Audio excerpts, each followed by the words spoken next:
Bonjour. Donc j'ai c'est 2 heures en tout, hein, ce truc? Très bien. OK.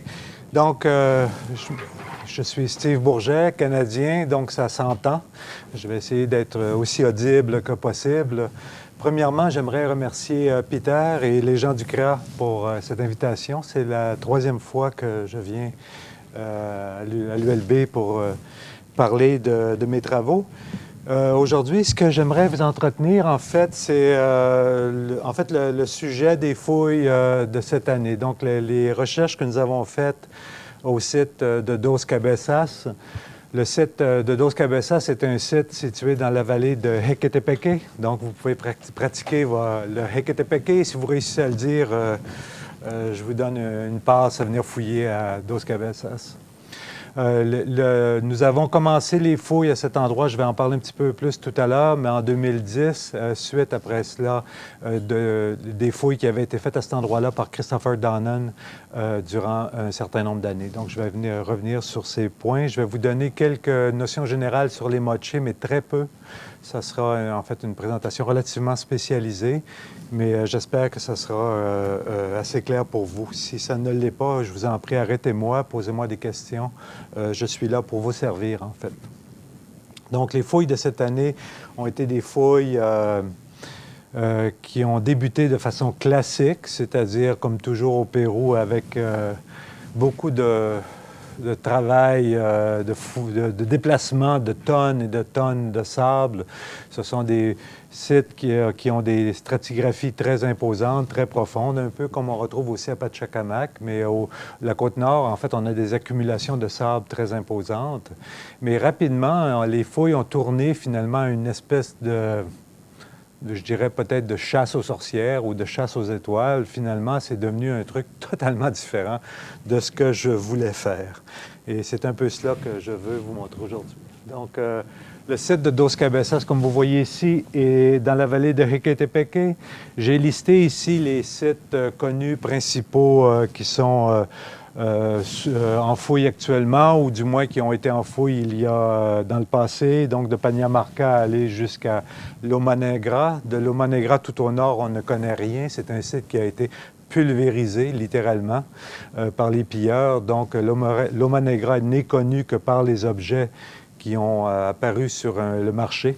Donc, on a une idée de Loma Negra qui est très parcellaire. Il y a eu quelques petites fouilles à cet endroit-là, mais c'est tellement déstructuré qu'on n'arrive même pas à retrouver des éléments similaires à ceux qui sont sur le marché. C'est pour vous dire à quel point on connaît mal cette région.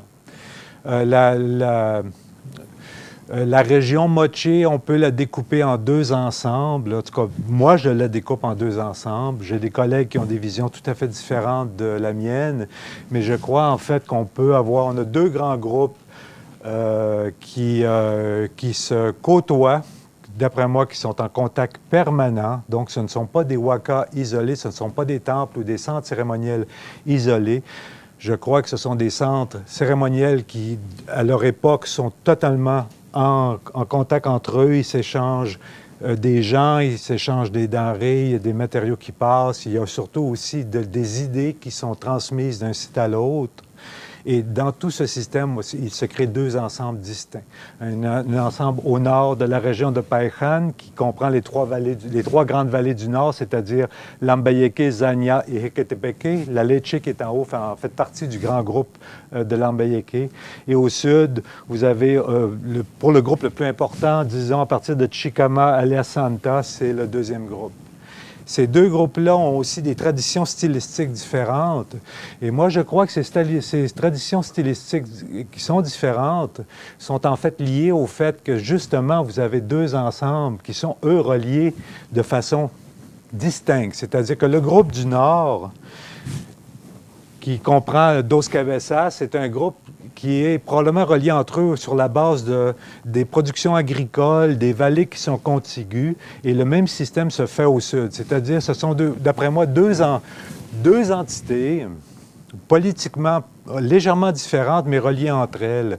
Et c'est sur cette base que je fais des recherches depuis plusieurs années à Huaca El Pueblo, mais aussi maintenant à Dos Cabezas. Je n'aurai pas aujourd'hui le plaisir de parler de Huaca El Pueblo et des trucs qu'on y a trouvés. J'ai déjà évoqué cela lors d'une conférence précédente. Mais en gros, à Huaca El Pueblo, ce que nous avons pu faire, c'est en fait établir la séquence chronologique et stylistique de la région nord, dans laquelle on retrouve trois grands moments, c'est-à-dire le moche ancien, le moche moyen et le moche récent, c'est-à-dire le moche qu'on retrouve en grande partie, par exemple, au site de San José de Moro. Certains d'entre vous, je pense, y ont même travaillé, je crois, non? Et le moche moyen que j'ai étudié au site de Huaca El Pueblo, j'ai pu le redécouper, si vous voulez, sur la base de traditions à la fois stylistiques, de façon de construire certaines parties des ensembles cérémoniels, mais aussi sur les traditions funéraires, en trois sous-ensembles. Donc, le moche moyen A, B et C. Comme vous voyez ici, les tombes et les tombes qui sont listées sur ce côté ici, en fait, sont des tombes qui correspondent au style et au même moment dans les autres sites comme ceux de Sipan, de San José de Moro, de Dos Cabezas et de Pacatnamú. C'est-à-dire qu'en fait, même ces sous-phases-là se passe au même moment dans les autres sites autour de Huaca El Pueblo. C'est vous dire qu'en fin de compte, ce système fonctionne à la grandeur d'une région, qui est la région nord des Mochis, si vous voulez. C'est en partie la raison pour laquelle je suis allé travailler à Dos Cabezas. C'est-à-dire que Huaca El Pueblo est un petit site dans la vallée de Zania, petit selon les termes Mochis. Je veux dire, c'est quand même un site qui a presque 4 km, qui couvre presque 4 km carrés, qui a une demi-douzaine d'ensembles cérémoniels assez grands, mais quand même, en comparaison à Dos Cabezas, ce sont des temples de poche. Je veux dire, c'est le temple principal de Dos Cabezas est 7 ou 8 fois plus grand que le plus grand temple de Huaca El Pueblo. Donc, Dos Cabezas, finalement, la raison pour laquelle j'y suis allé était pour pouvoir comprendre ce phénomène, finalement, du moche ancien et du moche moyen dans la vallée de Jequetepeque et la comparer aux autres sites qui sont situés tout près et qui font partie, à mon avis, d'un système, finalement, de relations à la fois sociales et politiques à large échelle et économique, bien sûr. Donc, un système probablement assez bien soudé ensemble, si vous voulez. Les séquences que vous voyez ici, pour l'instant, ce sont les séquences que j'ai pu reconnaître à certains endroits ou que mes collègues ont reconnues dans leurs propres fouilles. Comme vous voyez, Dos Cabezas, le moche moyen, quand le moche moyen plus ou moins disparaît à Dos Cabezas, c'est Pacatnamú qui prend la relève avec San José de Moro. C'est-à-dire qu'il semble, du moins sur la base des éléments que j'ai, que Dos Cabezas va être abandonné durant un moment donné, durant la phase moche moyen, et à ce moment-là, on construit le grand ensemble de Pacatnamú qui est juste ici, qui est à peine à 1,5 km de Dos Cabezas, et on commence aussi à développer la zone plus au nord. On va en fait commencer à irriguer une nouvelle zone agricole importante qui s'appelle la zone du Rio Chaman. Et c'est en partie la raison pour laquelle, je pense, Dos Cabezas sera abandonné. Il est abandonné parce qu'on veut en fait repositionner les centres cérémoniels à un endroit plus stratégique, c'est-à-dire un endroit, ici à Pacatnamú, où on peut contrôler à la fois la nouvelle zone agricole et l'ancienne zone de la vallée de Jequetepeque. Et c'est pour cette raison, à mon avis, qu'on va littéralement déplacer les centres de pouvoir, simplement pour des raisons tout à fait économiques et logistiques, si vous voulez. Donc, Dos Cabezas, c'est un site énorme, complexe. Je vais vous montrer quelques photos aériennes du site, ça va vous donner une idée, mais même aujourd'hui, ça demeure le site le plus imposant dans la vallée de Jequetepeque. C'est l'un des plus gros sites, je dirais que c'est l'un des plus gros temples connus pour les moches. Par exemple, le temple que vous voyez derrière moi, qui s'appelle Dos Cabezas, le terme vient du fait qu'on l'appelle le temple à deux têtes. Hein, parce que vous voyez un peu comme deux mamelons, si vous voyez qu'un trou gigantesque au milieu. En fait, ceci a été fait durant la période coloniale. C'est un pillage énorme qui a littéralement coupé le temple en deux. Et les Espagnols ont extrait de ce trou, si vous voulez, 28 000 mètres cubes de terre pour pouvoir, bien sûr, sortir les tombes royales qui devaient se trouver à l'intérieur de ce temple.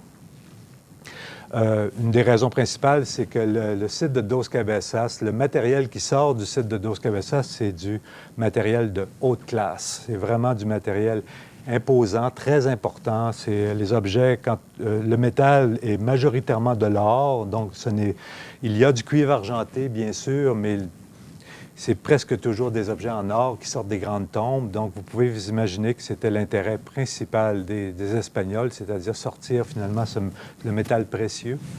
Donc, ils vont littéralement éventrer le centre de la pyramide principale pour ce faire. Donc, c'est un problème, évidemment, au niveau de la fouille, puisque vous allez le voir, mais la Waka est littéralement coupée en deux, donc elle est un peu déstabilisée. Donc, dans le futur, j'espère qu'on va être capable de faire quelque chose avec cela. Moi, mon rêve, c'est de reprendre toute la terre que les Espagnols ont sortie et de la remettre dans le trou, c'est-à-dire fermer le vide créé par ce pillage pour pouvoir reformer un peu la forme du intérieur du temple et stabiliser finalement les parois et les côtés du temple. Le temple, lui, mesure à peu près 90 mètres de côté par 44 mètres de haut. Donc, c'est à peu près la grosseur de l'édifice ici, peut-être même plus. C'est plus haut que l'édifice ici. Et cette structure repose sur une plateforme artificielle construite en plusieurs étapes qui, elle, mesure 270 mètres par environ 250 mètres de large et à 7 mètres de haut. Donc, imaginez-vous le matériel, la quantité de matériel qu'on a dû amener pour créer juste cette Waka. Donc, ça vous donne une idée un peu de la force de travail, de la capacité de Dos Cabezas à littéralement fédérer des groupes et à les diriger vers des travaux monumentaux imposants. Donc, Dos Cabezas, finalement, comme vous le voyez d'ici, c'est un peu le centre ici lui-même, avec le grand trou du pillage, la plateforme qu'on voit ici, qui s'en va là. Et puis, autour, il y a une série de temples un peu plus petits, les Waka 1, 2, 3, 4. Il y a toute cette large zone ici, qui est une zone d'occupation qui a jusqu'à 7 mètres d'occupation successive. Donc, c'est un site vraiment énorme. Les fouilles de Christopher Donnan de 1994 jusqu'en 2001 se sont concentrées surtout autour du temple, où il a trouvé les fameuses tombes qu'on appelle les géants Mochica. Il a travaillé un peu ici, mais il n'a pas tout fouillé ça. C'est juste la zone où il a travaillé. Et il a travaillé un peu près d'un site en haut qui s'appelle la Mesa. Vous voyez un peu la forme de ce truc rectangulaire.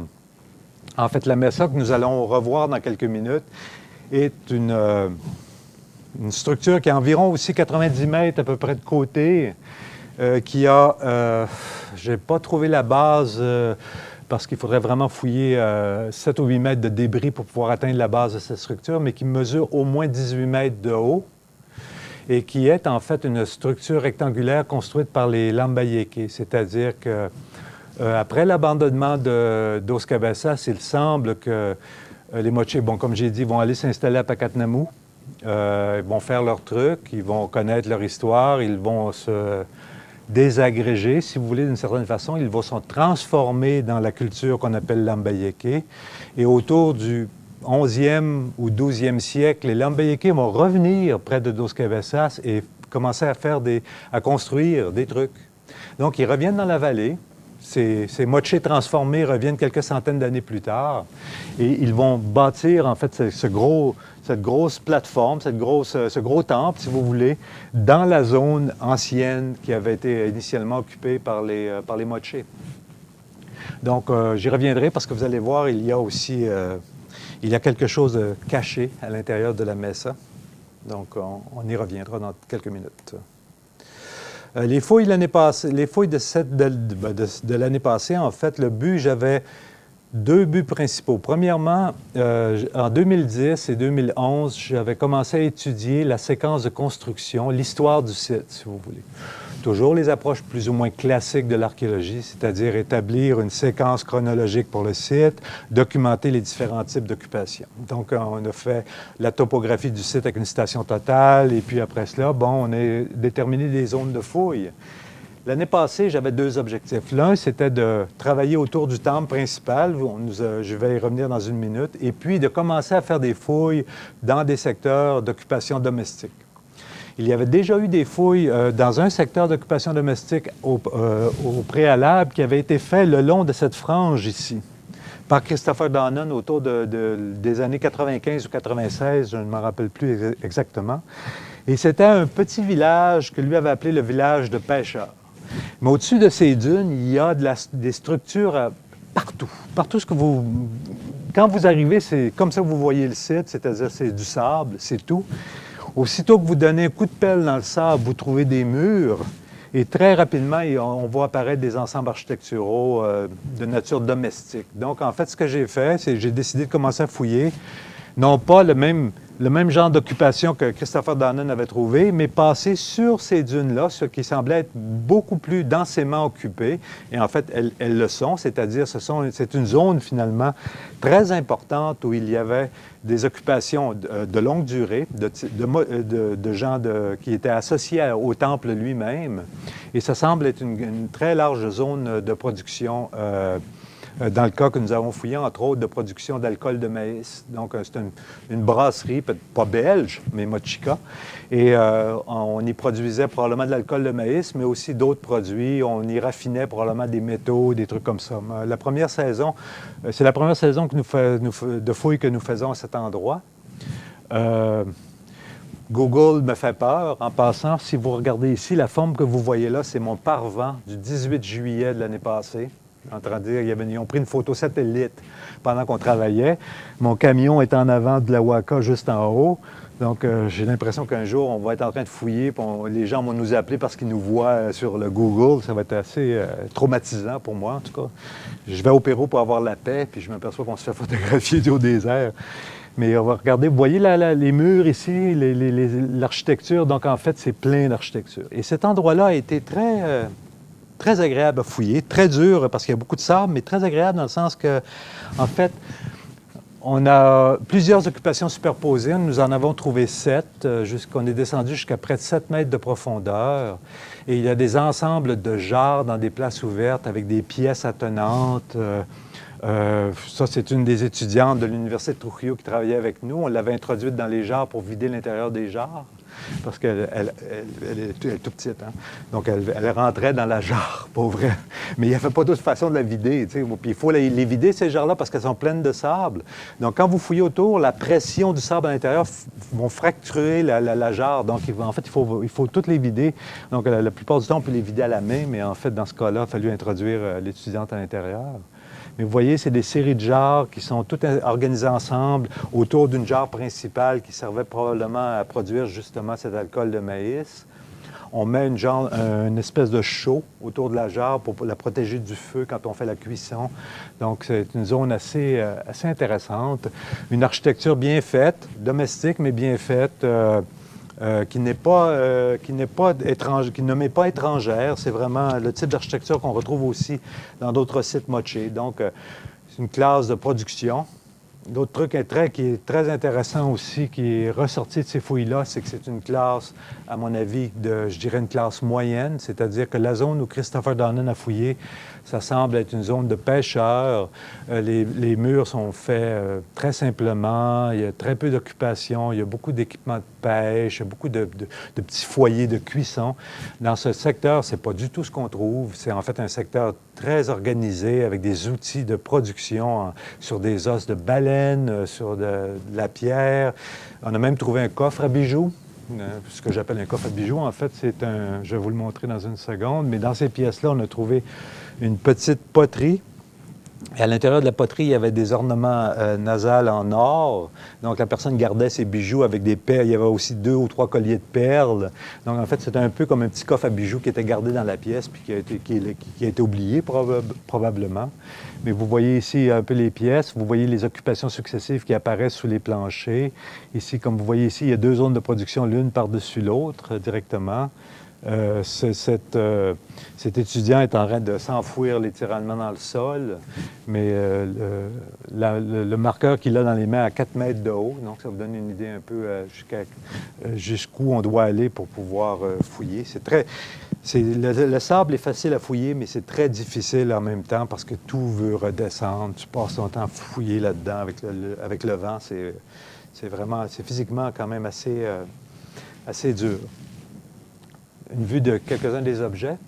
L'une des jarres était pleine d'hématite, d'espèces de boules d'hématite, si vous voulez, que vous voyez en haut, étaient contenues dans cette jarre.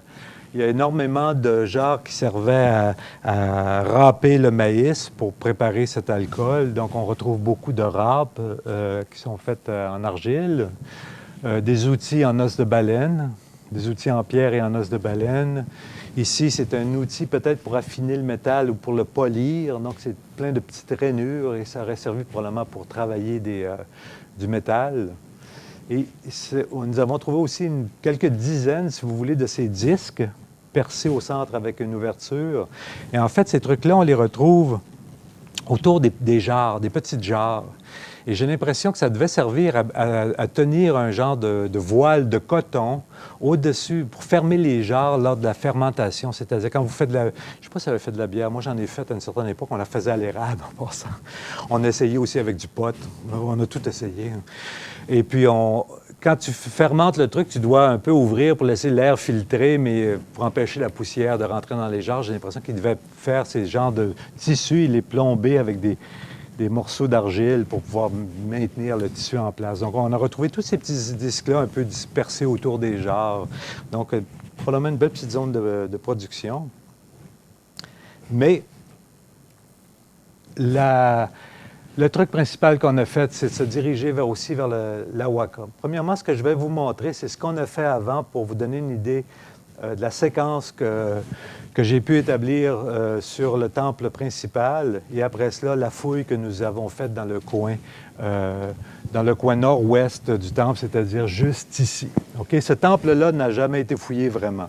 Le seul secteur qui a été fouillé est ici, qui a été fouillé par Chris Donnan quand il a rencontré des tombes Mochica.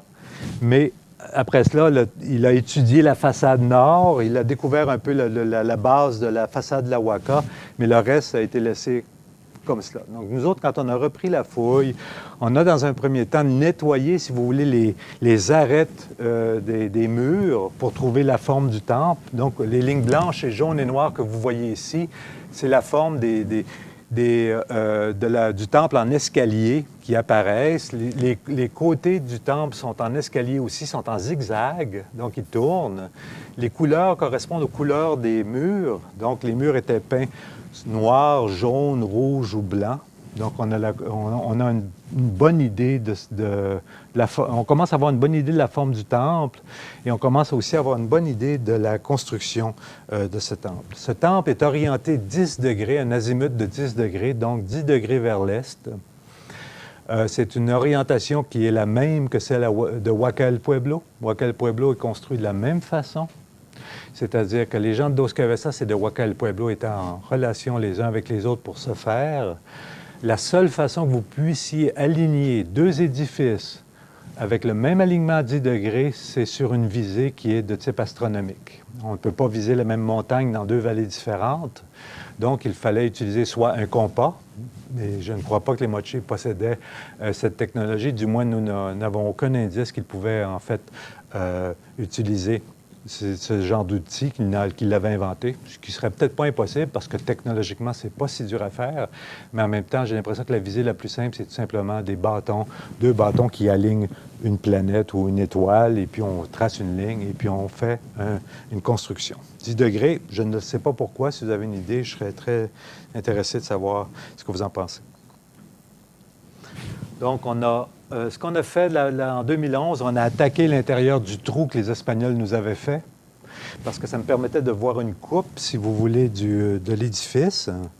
Donc, ce que j'ai découvert très rapidement quand on a commencé à étudier l'intérieur de ce gigantesque trou, c'est qu'en fait, on arrivait à retrouver les formes des temples successifs qui avaient été construits dans l'édifice. En fait, la Waka a connu au moins trois grandes phases de construction successives et on a été capable, en fait, de déterminer trois phases qui sont liées aussi à des techniques de construction différentes, des types de briques surtout différents et aussi, bien sûr, des formes un peu différentes. Vous voyez, ça, c'est la première. Donc, ça, c'est les murs que nous avons retrouvés avec les couleurs des murs. Bien sûr, on n'a pas coupé le temple pour pouvoir voir tout le mur. On a juste, excusez-moi, nettoyé la frange du mur. Mais vous voyez, ça, c'est la partie qui regarde vers la grande place. C'est la partie principale, le côté nord du temple, qui est effectivement la partie principale. Donc, ça, c'est ce que nous, on appelle pour l'instant l'édifice 1. Je n'ai pas été capable de trouver une autre phase plus ancienne. Vous voyez tout de suite qu'il y a un nettoyage qui s'est fait, qui nous a permis de découvrir, en fait, un autre édifice, l'édifice 2. Et vous voyez qu'il reste encore du matériel sur le dessus en haut et ceci correspond à l'édifice 3. Maintenant, l'édifice 3, il n'en subsiste pratiquement rien sur le dessus de la Waka. C'est-à-dire, comme vous voyez, tout a été arraché par l'érosion, par le temps, par le pillage. Mais les bases, de chaque côté du temple, on retrouve l'édifice 3. Donc, on retrouve l'édifice 3, l'édifice 2 et l'édifice 1 sur les côtés et à l'intérieur du trou, on peut déterminer la séquence. Donc, bien sûr, l'intérêt maintenant pour moi n'était pas de continuer à fouiller à l'intérieur du trou, mais bien de m'approcher des côtés du temple pour pouvoir justement peler, si vous voulez, des parties de ces édifices et de suivre la succession des constructions et essayer de trouver des ensembles architecturaux intacts, non détruits par le pillage, entre autres. Ce que nous avons pu déterminer également, c'est que chacun de ces édifices est lié à des formes de briques différentes. L'édifice 1, les briques d'adobe sont beaucoup plus larges, sont à peu près de cette grandeur, de cette épaisseur. Donc, c'est des briques assez grosses, presque toujours faites avec un moule fait de canne de roseau. Donc, le moule va laisser sur le côté des genres de petites aspérités comme ça qui sont faciles à détecter. Il n'y a aucune marque de fabrication sur ces briques. Donc ça, c'est les briques, pour moi, du moché ancien de cet édifice.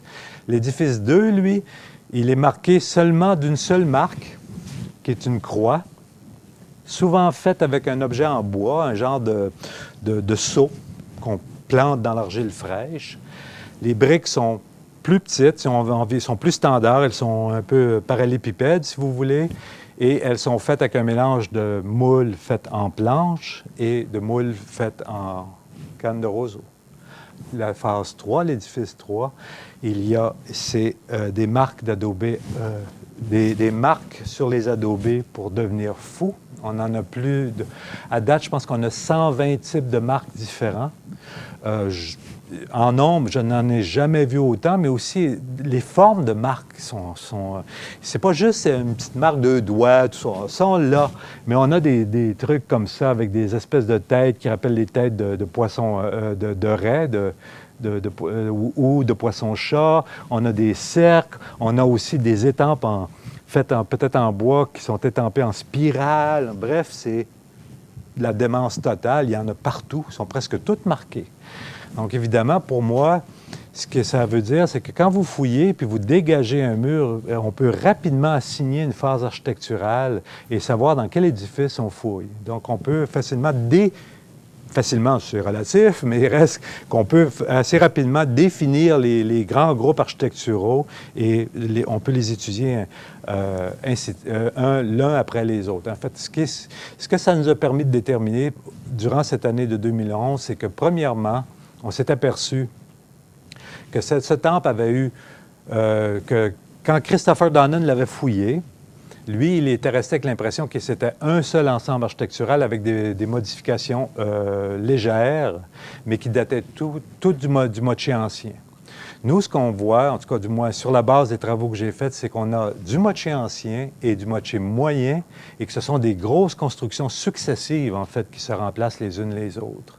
Donc, les travaux de Donnan s'arrêtent pour lui au moché ancien, mais tout le matériel que lui a fouillé, les tombes, par exemple, qu'il a fouillées dans le coin sud-ouest du temple, pour moi, ils sont tous dans l'architecture de l'édifice 3. Donc, en fait, ils sont pour moi du moché moyen. Ce n'est pas du moché ancien qu'il a fouillé. Et ça pose un problème, évidemment, très important. Il faut définir maintenant non seulement ce moché moyen, bien le définir, parce qu'oubliez pas, si vous touchez au travail d'un autre archéologue et qu'il est encore vivant, vous prenez des risques considérables.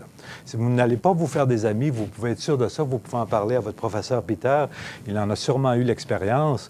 Mais quand vous contredisez d'autres archéologues, vous êtes mieux, de le tuer avant, c'est plus simple, mais sinon, de bien vous armer, c'est-à-dire de bien étayer ce que vous avancez parce que votre tête est littéralement sur la bûche. Et c'est le cas. Donc, moi, ce que je me suis dit, je vais retourner où il l'a fouillé en partie parce que je vais, étudier ce que lui a découvert parce que je n'ai pas ces données-là de la façon que moi je le travaille. Et deuxièmement, je vais aller voir en dessous, voir si, en fait, l'édifice continue les édifices successifs existent vraiment. Donc, en fait, ce qu'on avait décidé, nous, c'était d'aller sur le côté nord-ouest où la fouille avait déjà, où Christopher Donnan avait déjà nettoyé en partie l'architecture. La raison, c'est que cette architecture-là avait déjà été enregistrée. Donc, mais nous, on a un système d'enregistrement différent qui inclut une station totale. Lui, à l'époque, il utilisait un théodolite avec un niveau. Donc, ce n'est pas un système digital. Donc, il fallait finalement récupérer ces données-là. Donc, on a nettoyé patiemment tout ce qui avait déjà été fouillé, qui avait été rempli. Donc, ça a pris presque 2 semaines et demie, 3 semaines de travail. Et après cela, j'ai décidé de couper cette architecture qui était pour moi clairement moché moyen, qui étaient les fameuses briques marquées, avec les faites au moule, donc il n'y avait aucun problème. Donc on a tout nettoyé, on a réenregistré ce qui avait déjà été fait et nous avons coupé cette partie ici. Une section d'à peu près, je dirais, 10 mètres par 10 mètres à peu près, 100 mètres carrés. Donc c'est comme cela qu'on a commencé à couper là. Et moi, mon but, c'était de trouver en dessous de tout cela, en fait, un édifice datant du moché ancien. La première surprise qu'on a eue, c'est qu'on avait, en fait, dans le moché moyen, à cet endroit-là, il y aurait au moins 2 phases. Donc, c'est-à-dire qu'il y a eu 2 constructions successives durant cette phase du moché moyen. Donc, on est toujours dans l'édifice 3, mais on a 2 phases différentes. Ça va demander encore beaucoup de travail pour bien définir ces 2 phases-là, mais j'ai l'impression qu'on va pouvoir éventuellement bien les comprendre et voir ces changements-là. Et le deuxième truc qui nous est apparu aussi, c'est une structure,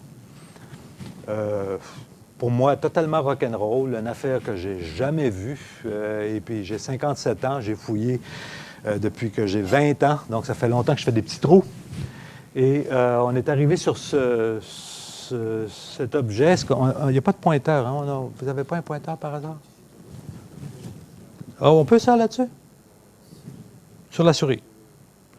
Souris. Ah, ça fait lèche là. Ah oui, c'est pas si bon. En tout cas, c'est pas grave. Vous voyez. Ah non, j'ai ça. Oubliez ça. Attendez un peu. Pas grave. Ah oui? Ah bon, ok, d'accord. Faire travailler. Moi, j'haïs les trackpads, ça me rend malade. Je trouve ça très. Ça me prend une souris. Moi. Bref, il y a un hémicycle. En fait, vous voyez cette petite plateforme, elle est en fait juste une section de 120 degrés d'un cercle complet. OK?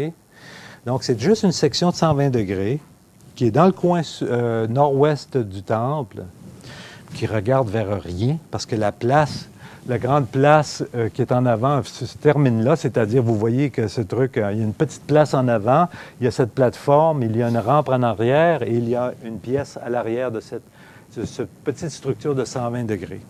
L'autre truc, c'est qu'il y a des trous de poteaux. Vous savez, les archéologues adorent les trous de poteaux. Il y a 4 trous de poteaux d'environ 18 cm à l'arrière, que vous voyez ici, de diamètre. Et en avant, il y a 2 trous beaucoup plus gros de chaque côté, à chaque coin de cette petite plateforme. Donc, il y avait en fait, et nous avons retrouvé les fragments de ces colonnes. C'était des colonnes, en fait, qui étaient faites en argile autour d'un cœur en bois. Donc, il y avait probablement un arbre en bois au milieu. Et on avait bâti des colonnes peintes polychromes qui s'élevaient sur cette plateforme. Ce n'est pas une plateforme qui est très grande. Elle a à peu près, je dirais, peut-être dans sa circonférence comme ça, peut-être à peu près 10 mètres. Donc, il y avait 4 colonnes à l'arrière et 2 à l'avant qui donnaient sur cette petite place. Et quand vous regardez, finalement, quand vous vous tenez sur la plateforme, c'est ça que vous voyez devant vous. Vous voyez, en fait, les zones d'occupation sur la dune. Vous voyez l'océan, vous voyez la dune en haut, pas la dune, mais le promontoire en haut où on retrouve Pakatnamu, c'est-à-dire Pakatnamu est ici, sur le sommet, juste ici. Et vous voyez ici le temple de la Mesa, la structure Lambayeke. Donc, ce que j'ai fait, c'est que j'ai mis la station totale au milieu entre les deux trous. On a tiré une ligne droite, on a fait un angle de 90 degrés, juste pour voir exactement où on s'en allait avec cela. Et quand vous regardez, vous passez avec un azimut de 337 degrés, c'est-à-dire 23 degrés à l'ouest du nord. Et vous passez au milieu de la structure Lambayeke et vous vous ramassez gentiment dans l'océan Pacifique. Donc, je regarde le truc, je me dis, merde, qu'est-ce qu'on fait avec ça? Je vois que la Mesa est coupée en deux par la ligne. Donc, ce que j'ai fait, c'est que je travaille avec mon ancienne étudiante de doctorat, Kimberly Jones, qui est maintenant la curatrice des Amériques au musée de Dallas. Donc, elle s'est mise ici avec la station totale. Moi, je suis parti, je suis allé me mettre au milieu de la Mesa avec le bâton, avec le miroir. On a localisé l'azimut de 337 degrés. J'ai mis un morceau de bois dans ce truc. Et on a commencé à fouiller. Et on a découvert, en fait, que le temple Lambayeke cachait deux temples moche qui avaient été construits à cet endroit-là. En fait, il y a deux structures mochika qui ont été faites l'une sur l'autre, deux séquences de construction, des temples qui ont au moins 18 mètres de haut, qui sont de forme pyramidale. D'un côté, ça descend comme ça. De l'autre côté, vers l'ouest, ça semble descendre en escalier. Ça semble, je veux dire, dans le sens où on n'a pas tout fouillé, c'est beaucoup trop gros. Tout ce qu'on a arrivé à faire, c'est, dans un premier temps, nettoyer la surface. Et vous voyez ici le coin, attendez un peu, nord-ouest de l'édifice 2, c'est-à-dire celui qui couvre le premier édifice 1. HE, ça veut dire Waka Escondida, le temple caché, parce qu'il est à l'intérieur d'une structure Lambayeke. Donc, vous voyez que les Lambayeke, ils sont venus sur cet endroit-là, mais ils ont enterré, ils ont utilisé un ancien temple moche. Ils ont construit autour. Ils se sont fait... En fait, il y avait déjà une bonne partie du boulot qui avait été fait par les moche. Et c'est un truc que les Lambayeke, que les Chimous aussi vont utiliser, c'est-à-dire vous avez moins... Ça coûte moins cher, si vous voulez, de travail, de réutiliser un temple et de l'enterrer pour pouvoir agrandir votre propre structure. Donc ça, ici, c'est tout le remplissage qui est Lambayeke, qui est une technique de construction un peu, qui sont des grands murs montés très rapidement avec des briques dans tous les sens, et on remplit avec du matériel meuble entre ces grands murs-là. Mais vous voyez ici la paroi de l'édifice 2, que vous voyez apparaître ici, et à l'intérieur de cet édifice 2, vous avez l'édifice 1. Maintenant, ça se complique encore. On commence à nettoyer l'édifice 1 et on s'aperçoit en fait que cet édifice 1, c'était... Permettez-moi de faire ce dessin-là, ça va être plus simple. Ça ne paraîtra pas sur le podcast, je suis désolé. L'édifice 1, c'est ceci. C'est un truc comme ça, ouais, à peu près, qui tombe comme ça à l'arrière. Ça, c'est vers l'océan Pacifique. Et au sommet de ça, il y avait un mur, tout seul, sur le bout de ce truc-là. En fait, ça descend ici, comme ça. Donc, vous avez un mur, littéralement dans les airs. De ce mur, il y avait deux petits murs latéraux qui créaient une forme de genre de U, si vous voulez. Donc, ce qu'on voit ici, c'est la limite de l'édifice dans le haut, ici, vous voyez ici. Ça, c'est la limite du sommet de l'édifice. Autrement dit, le mur qui regarde vers l'ouest, vous avez une place vers l'ouest devant le mur, mais à 18 mètres de hauteur, le temple, il s'arrête ici. Il s'arrête ici derrière le mur. Ce mur-là est dans les airs, à 18 mètres de haut, avec rien autour. Vous ne pouvez même pas marcher, il y a à peine 50 cm autour de ce mur-là. Donc, c'était un mur qui était monté dans les airs, au sommet d'un temple, avec une petite place en avant qu'on n'a pas pu dégager complètement. Mais on a trouvé sur le dessus de ce grand mur une série de 13 ouvertures, 13 trous finalement quadrangulaires. Donc des trous qui ont environ 60 par 60 cm, qui étaient certainement beaucoup plus profonds parce que le mur s'est érodé complètement, mais on a pu finalement retrouver ces 13 fameux trous de poteaux. Hein? C'est des endroits qui probablement étaient destinés à recevoir des colonnes ou des objets en bois, je ne sais trop. L'orientation du mur est de 10 degrés l'azimut de 10 degrés, exactement la même orientation que la Huaca dos Cabezas. Et en fait, c'était la visée de l'observatoire de Dos Cabezas, on voyait ce truc avec un mur avec 13 trous de poteaux. Donc là, finalement, vous prenez votre bière l'après-midi, vous vous dites, qu'est-ce que je fais avec 13 trous de poteaux sur le sommet d'un mur, d'un petit temple de 18 mètres de haut avec un mur qui est au bout de ce truc-là?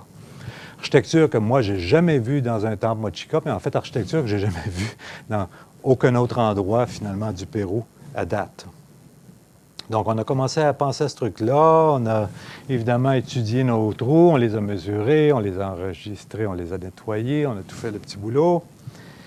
On a modélisé rapidement avec AutoCAD les données que nous avions prises sur la station totale pour voir un peu l'allure que ce truc prenait. Hein? Donc, vous voyez ici, ce que vous voyez un peu dans la forme quadrangulaire autour, c'est la mesa elle-même qui est ici.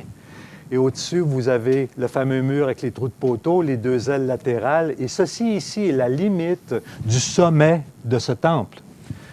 L'autre édifice 2, vous voyez que les 13 trous de poteaux sont toujours là, mais les mochis ont complètement rempli la pièce et ont agrandi ce temple et ont créé cette autre structure au-dessus. Donc, ça s'est agrandi un peu dans une période subséquente.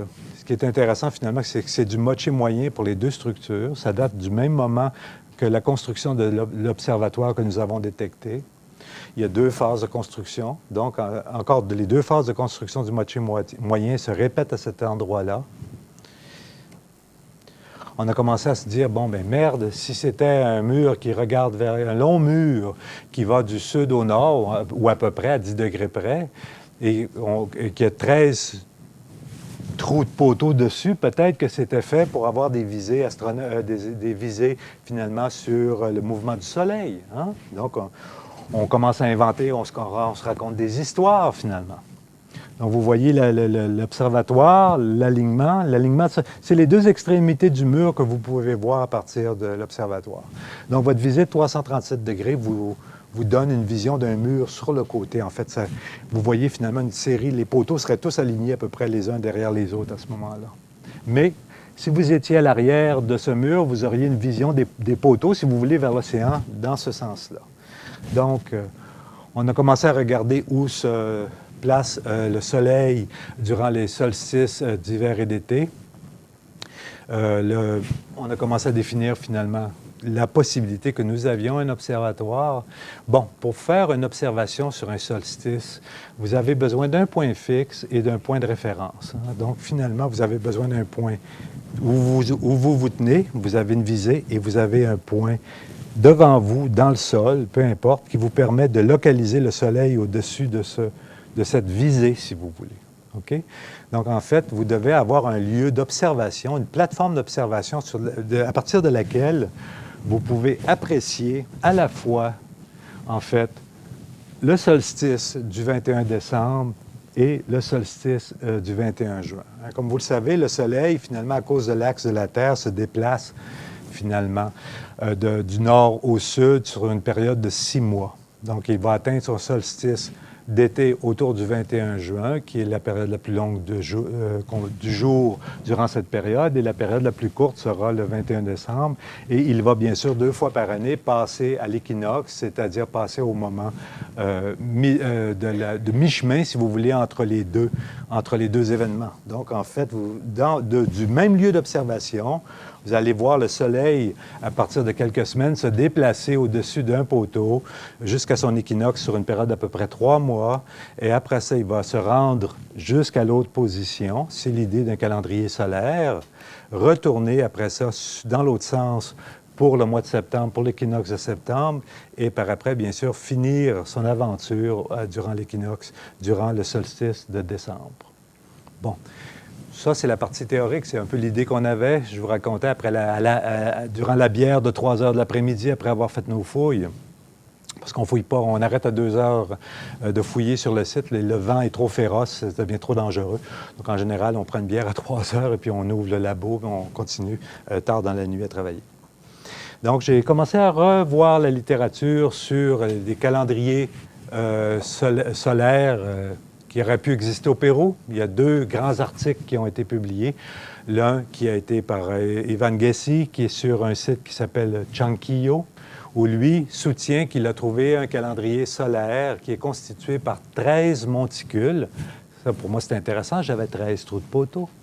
Donc, lui, il soutient qu'il avait trouvé, en fait, sur un 13 monticules, sur un promontoire rocheux, il y a 13 constructions en pierre qui permettraient, semble-t-il, d'avoir une visée, avec un angle de visée, comme vous voyez ici, dans le temple de Chanquillo, et qui permettait de voir, finalement, le solstice se déplacer d'un bout à l'autre de ces 13 visées. Donc, on a regardé le truc, on a mesuré les angles. Lui a utilisé un angle de 23,5 ou 0,6 degrés pour pouvoir calculer la distance où se situait ce promontoire, parce que, bien sûr, de l'équinoxe au solstice, le Soleil se déplace sur un angle de 23 degrés. OK? Donc, quand vous avez une distance connue ici, qui est X, vous avez un angle Y, vous pouvez calculer très facilement la distance du promontoire. Hein? Donc, nous, notre assemblage de 13 trous de poteaux était distribué sur une distance de 38 mètres. Donc, en calculant ça, on a reculé finalement et on est allé faire un trou à l'endroit où on pensait qu'il y aurait peut-être, en fait, la possibilité de trouver un observatoire. Maintenant, une chose que vous devez vous rappeler, parce que pour moi, ça posait un certain problème. Le temple ici, là, il arrête là. Moi, quand je suis allé fouiller, là, je suis allé fouiller dans le temple Lambayeque, dans le vide, en fait. Hein? Donc, je cherche un promontoire qui est là, qui devrait être à 18 mètres de haut. Mais autrement dit, un autre édifice qui n'aurait servi qu'à faire des visées, sur des solstices qui passent finalement qui passent dans l'océan, mais qui sont vus à l'aide de l'outil finalement que représente le calendrier des 13 visées. Donc, en fait, ce qu'on est allé faire, on est allé creuser dans l'architecture lambayeque en espérant retrouver un autre édifice qui aurait servi à faire ce truc-là. On a commencé à faire des trous. Rien. Autrement dit, vous auriez 13 poteaux avec 13 visées, mais pas de lieu d'observation. Puis évidemment, ce lieu d'observation ne peut pas être au sol à 18 mètres plus bas. Imaginez, vous auriez ça à 18 mètres, c'est quoi? C'est 3 étages de haut. Donc, imaginez vos poteaux dans le haut comme ça, vous êtes en bas, puis vous regardez ça comme ça avec le soleil qui passe au-dessus de la tête. Donc, c'est complètement ridicule. Donc, en fait, pour que la visée soit cohérente, il faudrait que vous soyez à peu près à la même hauteur que vos poteaux, un petit peu plus bas, mais pas beaucoup, pour pouvoir voir le soleil descendre au moment où il va presque atteindre l'horizon. Donc, en fait, on va fouiller là, nada. Du sable, et du sable, et du sable. On fait des trous de 4 mètres de profond. Je vais vous faire grâce des photos de trous avec rien dedans. Mais on a trouvé juste des beaux murs de remplissage lambayeque, rien d'autre. Là, je me suis dit, merde, ça ne fonctionne pas, ce truc-là. Donc, j'ai recommencé à revérifier la littérature et j'ai relu, en fait, un article de Benitez, qui est un astronome qui avait fait une étude du temple, de la fameuse porte du soleil, le temple Tiwanaku de Kalasasaya. Okay. À cet endroit-là, il y a un observatoire solaire. Et Benitez, lui, l'a étudié en détail, il a fait des visées extrêmement précises et il propose une analyse de ce système. Donc, en fait, là, vous voyez ici le temple du Kalasasaya. Le nord est toujours en haut, donc c'est tout simple. La porte du soleil, elle est juste là, dans ce coin-là. Hein? Et le fameux calendrier solaire du Kalasasaya, il est placé ici. Donc, vous avez une plateforme, vous avez 3 pierres et vous avez une série de monolithes qui servent à faire les visées. Maintenant, situons-nous à l'endroit où Benitez croit qu'on faisait les observations. Lui a fait exactement le même truc. 23,4 degrés, je pense qu'il a utilisé à cause du déplacement par rapport à l'équateur. Et il a reculé, il a trouvé le point qui était effectivement l'endroit où on a la fameuse grande structure en pierre. Et il a, lui, en fait, non pas 13 trous de poteaux ou monolithes, il en a 11. Et lui, en fait, il a commencé son étude sur cette structure-là. Le numéro 5 que vous voyez, en fait, le monolithe est manquant. Il est dans le gazon en arrière de la structure. Il a été jeté par terre. Il n'a jamais été remis en place. Donc, en fait, lui, il suggère qu'il faudrait le remettre à cet endroit-là et il le propose. Donc, vous avez 11 positions au lieu de 13. Pourquoi 11 au lieu de 13? Et c'est là que l'histoire commence à devenir intéressante. En fait, ce que Benitez aussi suggère, c'est que ces 13 positions-là ne sont pas aléatoires, c'est-à-dire que ces 11 positions-là correspondent à des positions que vous pouvez observer lors du déplacement du Soleil. C'est-à-dire, non seulement vous pouvez voir les 2 solstices à chaque extrémité de sa course et l'équinoxe, bien sûr, mais vous pouvez aussi voir les zéniths et les antizéniths dans leur position à travers le ciel. Donc, pour lui, 11, ce n'est pas un chiffre aléatoire. C'est en fait nécessaire si vous voulez avoir un calendrier solaire qui vous permet de voir des mouvements fixes du Soleil. Et si vous regardez bien, vous allez voir les dates.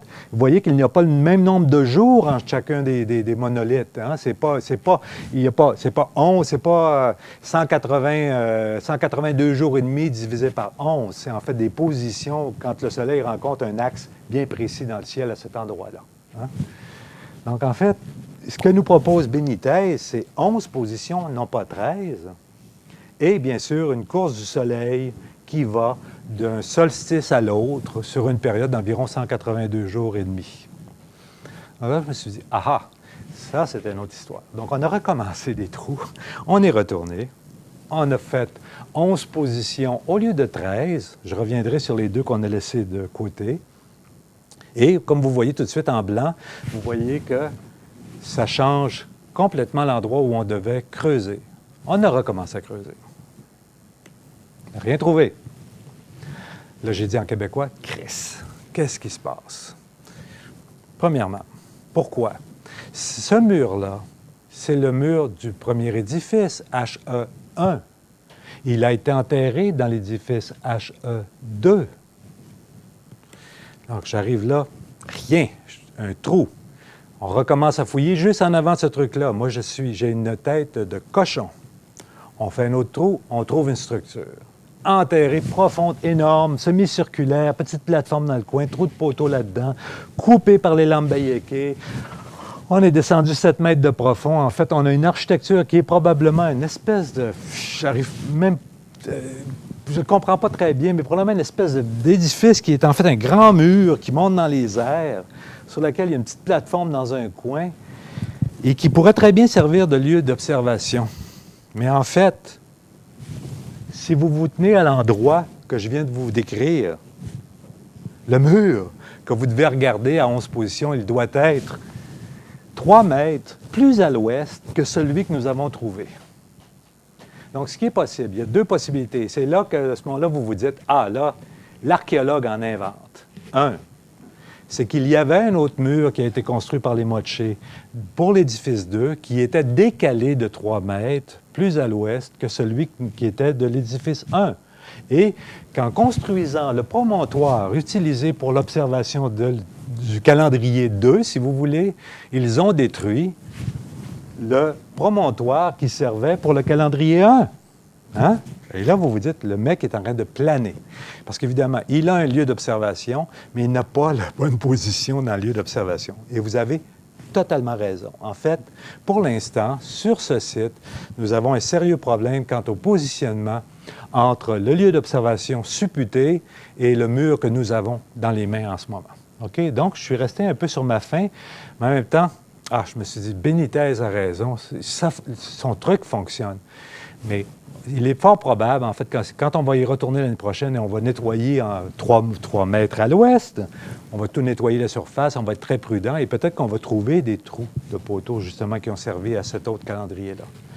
Donc, une fois que j'ai établi cette problématique, je suis retourné sur ma zone, finalement, de travail, parce que, en fait, moi, je n'étais pas parti chercher un calendrier solaire sur le dessus de la Mesa. Ce n'est pas du tout dans mon permis. En passant, je vais avoir des problèmes à expliquer tout cela au gentil gouvernement péruvien. Mais je suis retourné sur la plateforme et là, en regardant la plateforme Ilawaka, je me suis dit, ah, mais il y en a un autre mur ouest aussi que je connais bien, moi. C'est le long mur ouest qui court ici tout au long, en fait, de la Grande Place. Et c'est un mur qui a 80 mètres de long à peu près et qui borde, si vous voulez, la Grande Place, qui part du temple et qui borde tout ce côté de la Grande Place. Quand Christopher Donnan a expliqué ce mur dans une de ses publications, lui, il pense que peut-être ça servait de coupe-vent, parce qu'il y a beaucoup de vent dans le site et que ça servait finalement à couper le vent qui venait vers la place pour que les gens ne soient pas noyés par le sable. C'est un truc qui, moi, m'apparaît qui est tout à fait non convaincant, si vous voulez. Et ce que j'ai fait, finalement, je me suis dit, bien, écoutez, je vais aller jouer de la pelle, si vous voulez. Donc, pendant que les travailleurs étaient en train d'étudier une autre partie du site, je suis allé dans le trou qui est ici. C'est un trou, une érosion qui a eu lieu à un moment donné, qui a détruit une partie du mur. Donc, j'ai profité de ce trou pour nettoyer de chaque côté et je me suis aperçu de deux choses intéressantes. Un, le mur avait effectivement deux phases de construction, des briques du moché moyen avec un mur plus ancien du moché ancien. Et dans le mur moché ancien, sur le sommet du mur, j'ai trouvé trou de poteau, quadrangulaire, qui est presque... Mais cette fois-ci, ils ont 1 mètre de côté. Et au milieu, il y a un trou circulaire à peu près grand, comme ça, qui descend jusqu'à 95 cm de profond. Donc, vraiment des assises importantes pour vraiment bien mettre, finalement, un poteau à cet endroit-là. Et j'en ai trouvé un de chaque côté du fameux trou d'érosion. En fait, la grâce de Dieu, appelez-la comme ça, mais en fait, l'érosion s'est faite entre deux trous de poteau. Si elle s'était faite au-dessus d'un trou de poteau, je n'aurais jamais rien trouvé de chaque côté. Et j'aurais probablement arrêté de faire le fou. N'oubliez pas, vous ne pouvez pas juste vous mettre à couper dans un temple un peu n'importe comment en espérant trouver quelque chose. C'est vraiment pas une technique, surtout dans des temples comme cela, c'est beaucoup trop complexe. Donc, on s'est ramassé avec, encore une fois, 2 trous de poteau. Mais cette fois-ci, la distance entre chacun des trous de poteau n'est pas de... sur l'autre, elles étaient de 2,7 mètres. Sur celui-ci, les trous sont exactement de centre à centre à 6 mètres de distance. Donc, si vous avez 13 trous de poteau, encore une fois, sur ce mur, 6 x 13 vous donne 78 mètres. Donc, en fait, ça serait un système calendaire beaucoup plus gros, presque 2 fois plus long que l'autre. Non, même plus que ça. L'autre avait 38 mètres de long, celui-là en a 78. Donc, il a 40 mètres de plus que l'autre système. Beaucoup plus gros, plus imposant, finalement. Devant une place publique très imposante. Maintenant, j'avais 2 trous de poteau. Quels sont les trous que j'ai trouvés? C'est les trous numéro 2 et 3, 4 et 5, 5 et 6, 6 et 7. On ne le sait pas. Donc, moi, si je veux refaire le petit jeu que je vous ai montré tout à l'heure, des 23 degrés, 0.5, reculer, puis trouver l'endroit, le positionnement de l'observatoire, il faut trouver le trou de poteau numéro 1 et calculer où était situé le trou de poteau numéro 6, qui vous donne une distance de 6 x 6, 36 mètres, 23 degrés, ce qui vous donne en fait une distance de l'équinoxe, du poteau central de 82 mètres et 15 centimètres. Donc, ce qu'on a fait, on s'est mis à faire des trous. Moi, j'en ai fait un premier à 36 mètres de distance du premier trou qu'on avait trouvé. J'ai reculé le plus près que je pouvais, si vous voulez, du temple. Donc, je me suis en allé vers le temple qui est au bout là-bas, mais tout en pouvant garder une certaine visée. Donc, le premier qu'on a fait, c'est celui-là. On a coupé l'architecture du moché moyen. On est arrivé au sommet du mur du moché ancien. Pas de trou. Donc, je me suis dit, OK, 0. Il n'y a rien là. Position 0. J'ai avancé de 6 mètres exactement. C'est tout simple. Regardez, le trou est au centre du puits de sondage. Donc, on a coupé autour, on a trouvé le trou de poteau exactement à 6 mètres de distance. Donc, ça, c'était le trou numéro 1, le poteau numéro 1. Donc, en ayant le poteau numéro 1, je savais que l'autre point rouge qui est en haut était effectivement le numéro 6. Et l'autre, juste après, était le numéro 7. Maintenant, je n'ai plus besoin de fouiller les 13 trous de poteau. Vous voyez, j'en ai pas rien à foutre. Mais je n'ai pas besoin de couper ce mur sur une distance de 80 mètres. Parce que ce que j'ai besoin maintenant, c'est de trouver, devant la place, devant l'édifice principal, l'endroit où on pourrait trouver, si vous voulez, idéalement, un observatoire, un endroit où on peut vraiment faire des visées de ce type solsticiel. ce qu'on a fait, on a mesuré 82 mètres et 17 cm. J'ai mis un petit poteau dans le sol. Bingo, on a trouvé l'observatoire exactement où on le voulait. On était au centre, en fait, de l'observatoire avec mon petit bâton.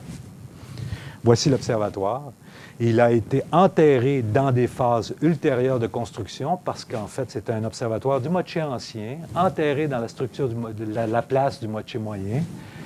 On l'a nettoyé. On a trouvé 2 trous de poteaux en arrière qui servaient à maintenir un toit au-dessus de l'édifice. C'est une petite structure qui a à peu près, je me souviens bien, à peu près 8 mètres par 7 mètres de profond, sur laquelle vous aviez en fait cette visée. Et si je vous fais un dessin qui est assez mauvais parce qu'il est fait avec le PowerPoint, mais ça vous donne une idée. Voici la grosseur de l'édifice, les positionnements que nous avons trouvés pour les poteaux. Vous voyez mon camion, ça vous donne une idée à peu près de la grandeur.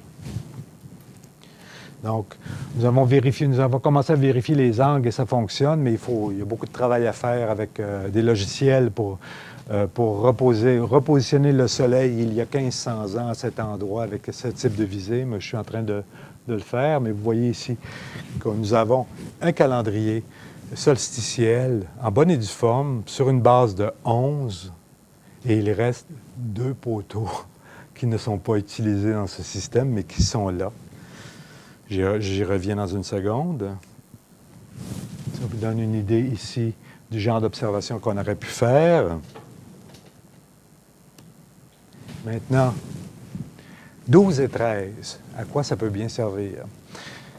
Moi, ce que je crois, mais en ce moment, il faut le travailler parce qu'il faut vraiment maintenant faire entrer une autre planète dans le jeu, si vous voulez, il s'agit de la Lune, c'est-à-dire que ce que je pense que nous avons trouvé, c'est un calendrier qui est lunisolaire, c'est-à-dire que vous avez un calendrier solaire basé sur le déplacement entre les solstices, bien sûr, du Soleil, mais en même temps avec 12 mois lunaires inclus dans le système, plus un 13e mois qui réapparaît une fois aux 3 ans pour ramener les 2 calendriers en synchronie.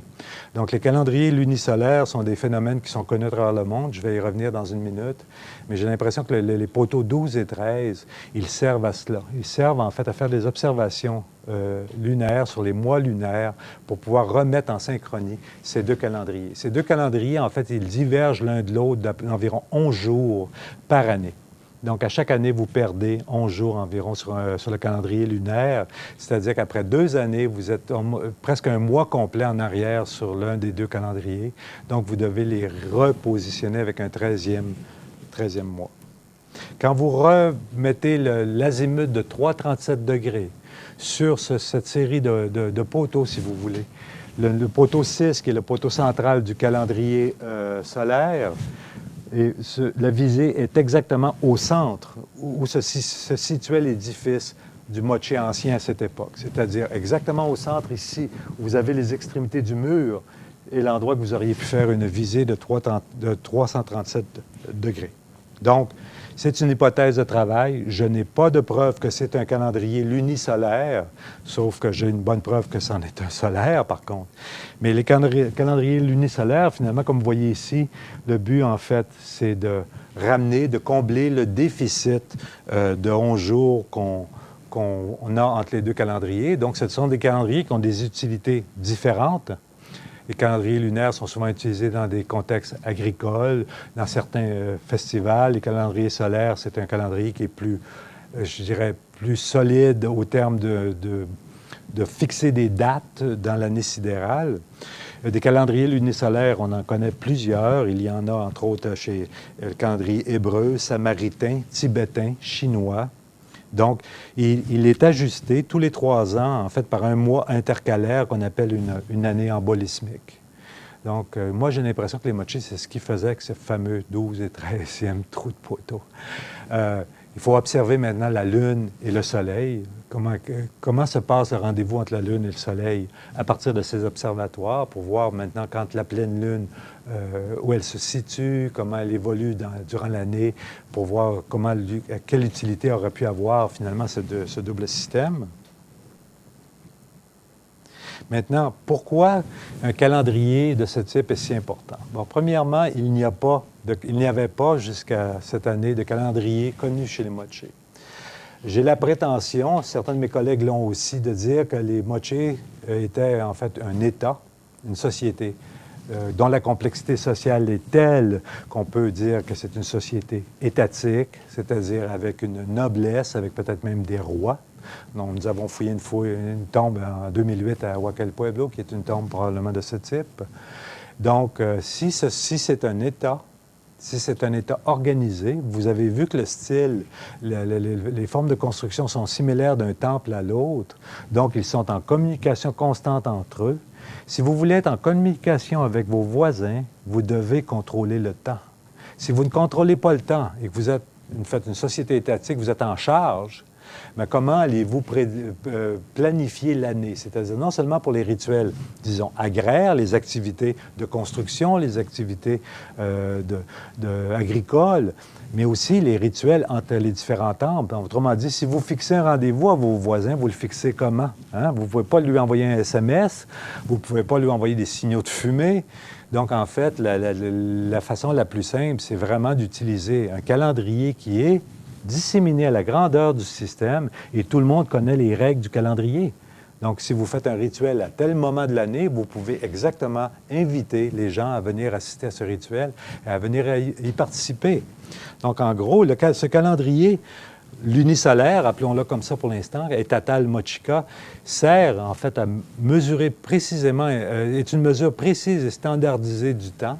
Donc, pour un État, c'est éminemment important. Ça vous permet de réguler, de contrôler les rituels de l'État. Hein? Et ça, c'est important. Les mochés adorent les rituels. Il y en a de plusieurs sortes, dont sacrificiel, qui était, d'après les fouilles que j'ai faites, très spectaculaire. C'est très sexy, hein, le sacrifice, en tout cas pour certains. Quand vous n'êtes pas sous le couteau, bien sûr. Ça vous permet aussi de réguler les fonctions de l'État à plusieurs niveaux. Si vous avez des tribus que vous voulez collecter, si les gens doivent vous amener leurs premiers fruits, un rituel qui vient après la saison agricole, disons que les mochis en avaient un, si on veut le supposer, bon, vous devez leur dire, bien, vous venez à ce moment-là, ils doivent le savoir. Vous pouvez organiser le travail, bien sûr, et vous pouvez aussi, et c'est la naissance même d'un État, faire une coordination entre les différents centres de pouvoir. Maintenant, il y a une autre hypothèse qui sort de là, de Dos Cabezas, et c'est celle-ci. C'est-à-dire, en fait, si la culture mochica constitue un État, des calendriers similaires devraient se retrouver dans tous les sites, en fait, cérémoniels, bien sûr. Hein? Si vous êtes au Brujo, à la Huaca de la Luna, vous n'en allez pas à Hequetepeque pour voir l'heure. Hein?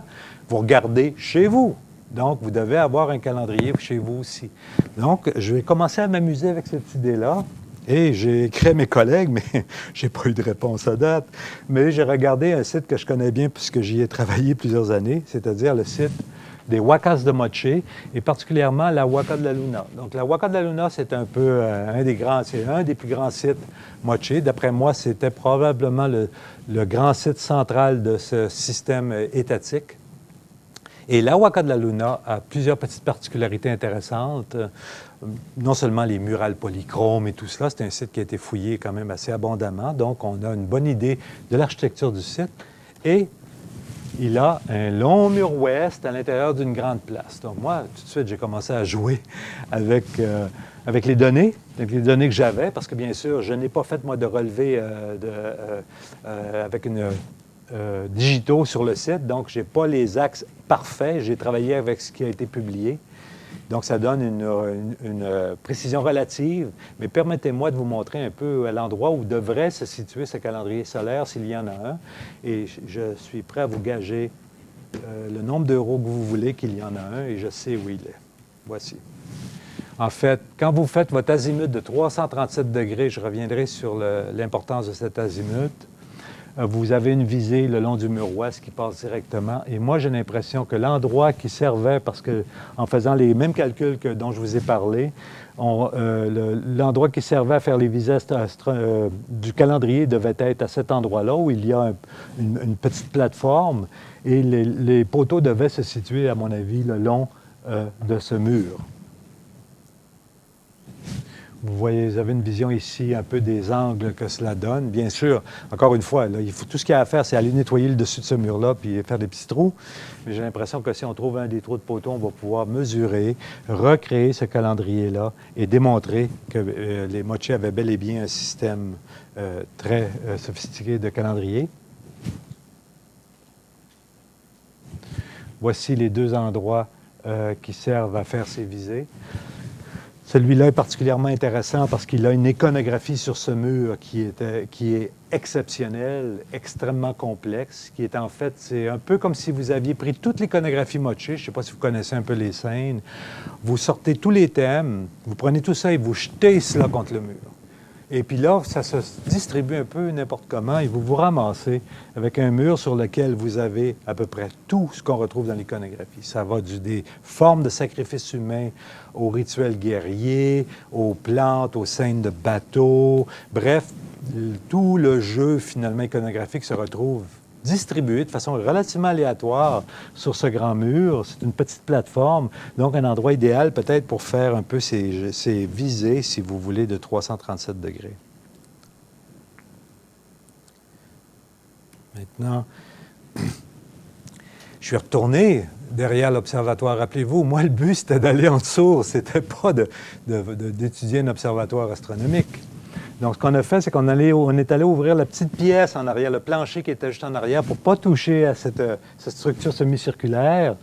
On a coupé dans le remplissage qui avait servi à construire cet observatoire, et tout de suite, on a trouvé un édifice complet, parfaitement préservé, qui date du Moche ancien, finalement. Si le gouvernement le veut et que j'ai encore assez de force cette année pour le faire avec tout le travail que j'ai à faire, ce serait de réouvrir cette section l'année prochaine et de dégager ce temple pour aller voir justement à quoi ce temple, à quoi peut servir ce temple. En fait, ce truc-là, j'aurais dû le trouver il y avait presque 3 mois au début des fouilles, mais on a dérivé littéralement avec une autre histoire. Donc, vous voyez un peu, ça, c'est demain. Maintenant, laissez-moi vous ramener sur le site de Chanquillo. Rappelez-vous, il y avait 13 monticules. Ça, c'est une vue de Google, c'est une vue des photos qui ont été publiées de la fameuse série de 13 monticules. Ça a fait un peu de bruit à l'époque, non pas de la découverte des 13 monticules, parce que ces monticules sont connus depuis plusieurs années. Il y avait déjà eu des propositions que ça servait d'observatoire solaire. Ça, c'était rien de nouveau. Ce qui est nouveau, c'est que le site de Chanquillo date d'à peu près 2000 à 2500 avant Jésus-Christ. Donc, la proposition de Gessi, en fait, c'était qu'il y avait un observatoire qui datait de presque 2000 ans avant Jésus-Christ au Pérou, dans la vallée de Casma. Donc ça a fait un certain bruit, ça s'est ramassé dans Science, donc ça a fait du prestige. Il a fait son nom avec ça. Et moi, j'ai un problème avec ce truc-là. Je vais vous le montrer, le problème. On voit le monticule ici, vous voyez les monticules de pierre. Premièrement, ces monticules-là ne sont pas datés. Et il semble qu'ils ne sont pas datables. C'est-à-dire que ce sont des monticules de pierre bien construites, souvent avec un escalier qui permet de monter sur le monticule, mais il n'y a pas de matériel pour les dater. Donc, en fait, la date qui a été obtenue, elle a été obtenue à partir du site lui-même de Chanquillo, non pas à partir de cet objet-là. Donc, vous voyez ici, je m'excuse parce que la photo Google n'est pas très bonne, mais vous voyez la série de 13 monticules au centre. Vous voyez de ce côté-ci les édifices qui sont les édifices de l'époque de Chanquillo, de 2000 à 2500 avant Jésus-Christ, le long monticule. Mais ici, de ce côté-ci, regardez tout cet ensemble et cette partie qui est ici. En fait, ces deux groupes-là, ce sont en fait de vastes occupations Chimous. Donc, ça date. Cette partie-là, en fait, a été utilisée par les Chimous probablement entre 1100 et 1300 après Jésus-Christ, c'est-à-dire à peu près 500 ou 600 ans après le fameux calendrier, les calendriers que nous avons fouillés à Dos Cabezas. Donc, vous avez des occupations. Et les Chimaux, bien sûr, c'est un truc administratif avec des systèmes d'engrangement sophistiqués. C'est un petit empire. C'est des gens qui avaient certainement besoin d'un calendrier, eux aussi, parce qu'ils allaient s'approvisionner chez leurs voisins en plus. Donc, ils devaient leur donner des dates très gentilles quand on devait faire venir la laine, la nourriture, le métal et tout ce que ces gens-là aimaient utiliser. L'autre problème avec Chanquillo, c'est celui-ci. C'est que le problème de Chanquillo principal, pour moi, c'est que si vous voulez regarder le calendrier solaire à partir du côté de Chanquillo, vous le regardez vers l'est. Vous ne le regardez pas vers l'ouest. Il s'agirait en fait du seul calendrier solaire dont les visées sont faites vers l'est. Regarder le soleil vers l'est, c'est pas du tout la même chose que de le regarder vers l'ouest, hein? Parce qu'il est beaucoup plus fort, il est beaucoup plus puissant, surtout à cet endroit-là, parce qu'il doit monter plus haut pour que vous puissiez avoir une visée au-dessus des monticules. Donc, pour vos yeux, c'est très difficile, mais non seulement ça, il brille énormément. Donc, il y a comme un phénomène d'oscillation qui ne vous permet pas d'avoir une visée très précise. Ces calendriers-là, selon Benitez, étaient très précis, à un jour près même, à l'occasion, d'après lui. Donc, en fait, si vous le regardez vers l'est, un, vous allez probablement vous brûler la rétine, et deux, vous n'aurez pas des visées adéquates. Vous devez regarder quand le soleil se couche, et surtout quand il tombe à un certain angle. Donc, si vous reprenez, en fait, la même hypothèse, je vous l'ai dit, du numéro 1 à 11, regardez le numéro 12 et 13, il tombe sur le côté. En fait, quand vous êtes à l'ouest, vous ne voyez pratiquement pas les deux monticules qui restent à la fin. Mais en fait, si vous faites le même jeu, vous avez un beau trou à aller faire de l'autre côté. Et moi, je suis presque certain qu'on va trouver un observatoire à cet endroit-là pour justement, en fait, se découvrir que le calendrier que nous avons, en fait, à Chanquillo n'est pas le calendrier solaire le plus ancien en Amérique. Il est en fait le calendrier solaire probablement le plus récent en Amérique, c'est-à-dire de la période Chimú, qui serait à peu près 300-400 ans plus récent que celui qui était de Benitez à Calasasaya, et bien sûr 500 ou 600 ans plus récent que celui que nous avons trouvé au Huacas de Moche.